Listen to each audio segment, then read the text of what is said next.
Hey guys, so I'm going to talk about the letter A, which in this case stands for appetite, and I'm going to talk about two different types of appetite here. So anybody who is related to me should probably not watch this.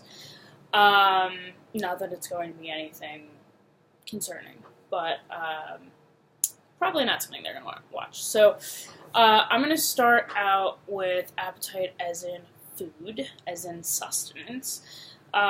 So a lot of guys, when they go on testosterone, obviously, eventually metabolism starts to speed up, and that can cause increased appetite. From what I've read, this can happen at various points, not necessarily something that starts right away. And it can be sort of outrageous hunger, and I've actually heard other guys saying that they've had like no appetite at all for several weeks. For me, it's kind of complicated to tell what is happening in terms of the testosterone versus my NDPH health issues, because from NDPH I'm extremely nauseous, like all the time. So it's already difficult for me to eat, and other times I'll be really hungry and I'll eat like everything since I haven't eaten in God knows how many days, at least properly. When the day I started testosterone, I was starving a couple hours after. Who knows, again, if that was actually from testosterone or just happened to be hungry because I hadn't really been eating very much. Sorry, cat hair.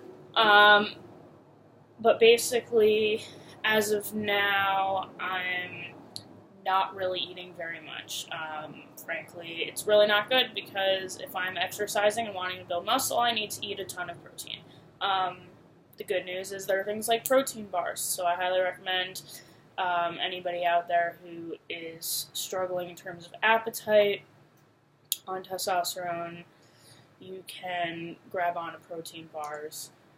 I recommend trying, well, I happen to like sweet sort of bars, or I like bars for when I'm really nauseous and not hungry that have like no flavor. So usually every day I have Nature Valley, that's protein. They have 10 grams, and I do the, I think it's called like chocolate peanut butter almond, something like that. Really good, good start to my day, gets some sugar going inside me as well. But really, if I can't eat anything and I need to eat for medication or just make sure that I'm getting some protein, I'll reach for those. I've mostly had bad experiences with protein bars, so feel free to share with me in the comments below your favorites. I would love to try something new.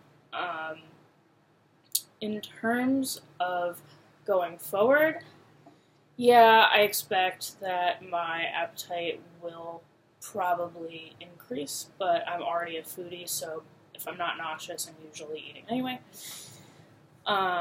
In terms of now, the second appetite, sexual appetite. So obviously there are stereotypes going around,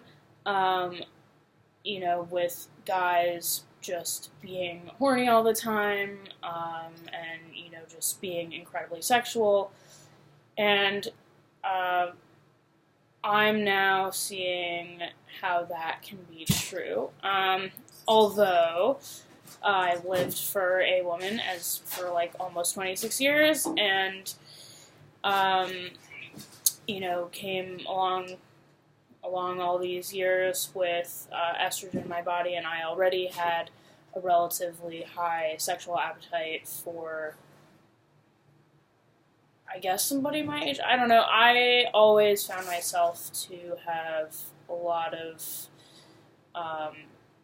just a really good sex drive since I was a teenager, compared to most people I know. So it's not really surprising that now, after I've started tea, things are even slightly more elevated. I have read other guys get really uncomfortable. Um, they can't even, like, control themselves. For me, I just try to distract myself and keep myself on track. But it's really not at a point right now where, it's not like I can't function, or anything like that. It's, I just have a lot of different hormones raging inside me right now. So I think that probably has to do with it. But maybe I will do an appetite update. Well, actually, I'll probably do an appetite update if things change a little bit further in the transition. But I just figured I would talk about that. So, yeah, actually, now that I'm talking about that, I'm thinking about how I didn't have dinner, so I'm going to go have a protein bar. But I will catch you later. I'm going to make another video. Alright, see ya.